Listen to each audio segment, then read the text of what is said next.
In this lesson, I want to talk to you about creating lists.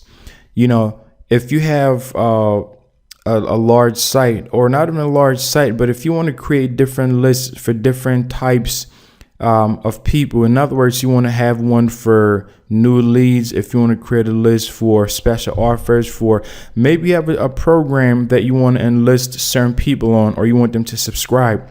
Well, this is where you come to create the list. So from here, right now by default, this is the one that's, there. And if you want to create a new list, you click on new. And from here, you get to put in the information that you want. So you get to put in the list name. Let's just put list name, new list. Then you can leave the alias blank.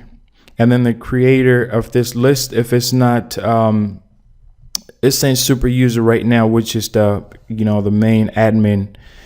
But you can always click here. You can choose who is the creator of this list. So if you have a team and you want to designate this list to someone in your team, you can designate this to them. And then you can put in the list description.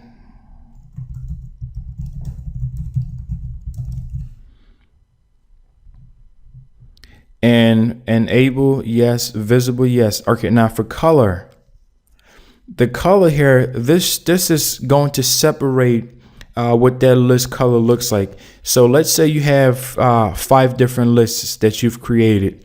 Well, you don't want all 5 of them to have the same color, and I'm going to show you once we save this.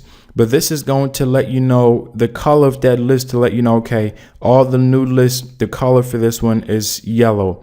For subscribers in this particular section, the color is blue.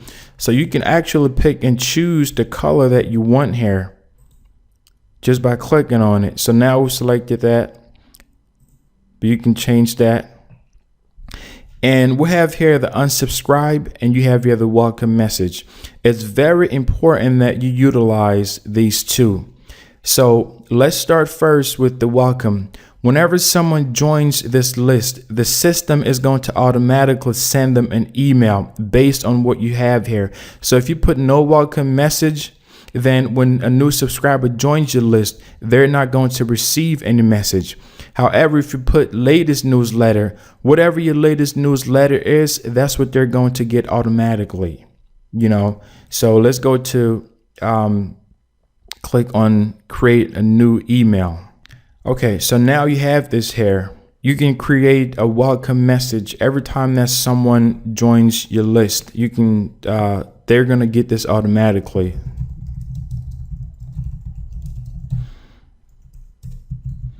Welcome to my mailing list. And then for the text here, whatever you wanted to put, you can put that there.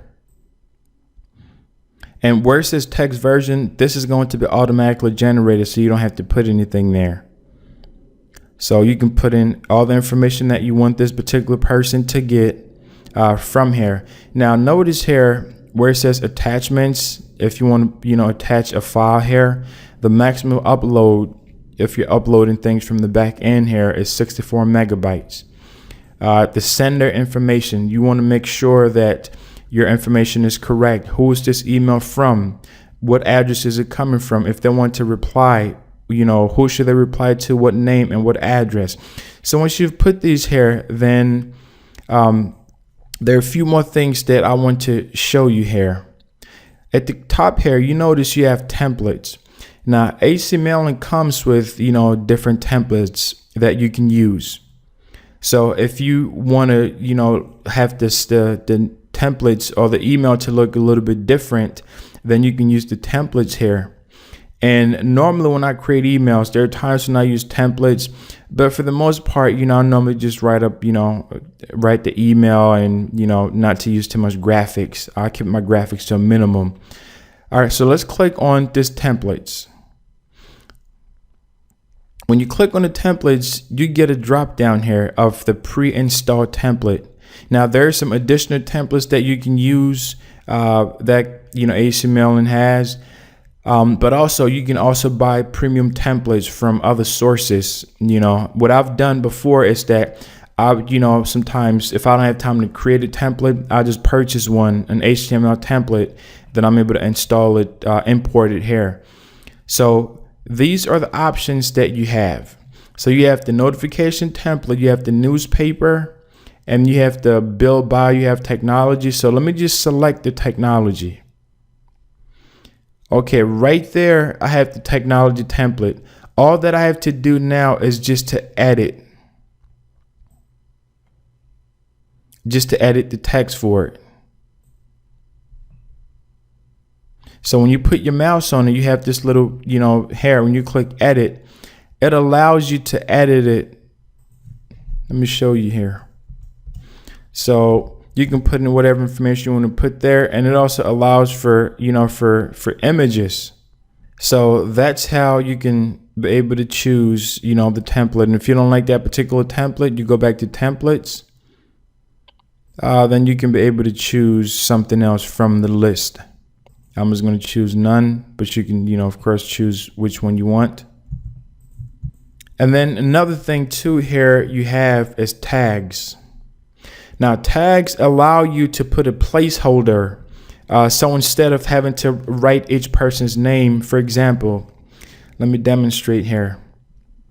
And by the way, you have these tabs here, and these are the placeholders that if you want to incorporate. So for example, if you want to add somewhere here for people to unsubscribe to your list, or if you want to insert a placeholder for them to modify their subscription or confirm, the subscription, you can do that. So whenever you check something here, once you've decided that's the placeholder that you want, this is the placeholder right here. It's going to have unsubscribe / this here. Now the person is not going to see these in the brackets here. This is going to be linked, so that way once they click unsubscribe, then they can unsubscribe, from that list. So let's click insert tag. So what happened is that it's added this tag here, the unsubscribe. So the person now can unsubscribe from a list if they want to. And then let's check out. Let me delete this. A matter of fact, I'm going to leave the unsubscribe there. And I'm just going to put in hello. Okay, now once I put in the hello there, I need to put a placement tag right here. So that way, instead of having to manually type in each person's name, that tag is going to, fill that in for me. So what you want to do is you want to go back to tags. And then you want to go to subscriber. So everyone that subscribed to your list, you can either choose to, choose their first name. When you choose their first name, you notice here, it puts that placement tag there right there for you. So when it's saying hello, it's going to have the person's actual first name there. If you don't want the person's first name, you can choose something else. If you want just the last part of the subscriber's name, or if you want just their whole name, I usually just use just their, their name. So I click the name. So now it has this sub tag and it has their name. So I just put a comma there. Welcome to my mailing list. Okay, so now we have this here. All right, so you can either send a test or you can just save. Let's just save. So if you look here right now, we have 3 options. Before you had 2 options. Now you have the no welcome message, latest newsletter, and it has the new one we just created here, which is welcome to my mailing list. So every time that a new person joins this list, this is, what they're going to see. And then for the unsubscription or the unsubscribe, you can do the same thing here. You can put your message, what you want them to see. And then once you're done, you click save. So let me just fill that in. And now here, when someone, unsubscribe, they get this message that, I've added there. So that's how you add a list. And you want to make sure that you definitely, whenever you add a list, you want to add the unsubscribe and the welcome message, because that's going to let people know. You can put in a little bit more information about a particular program that you're running or a special offer that you're doing.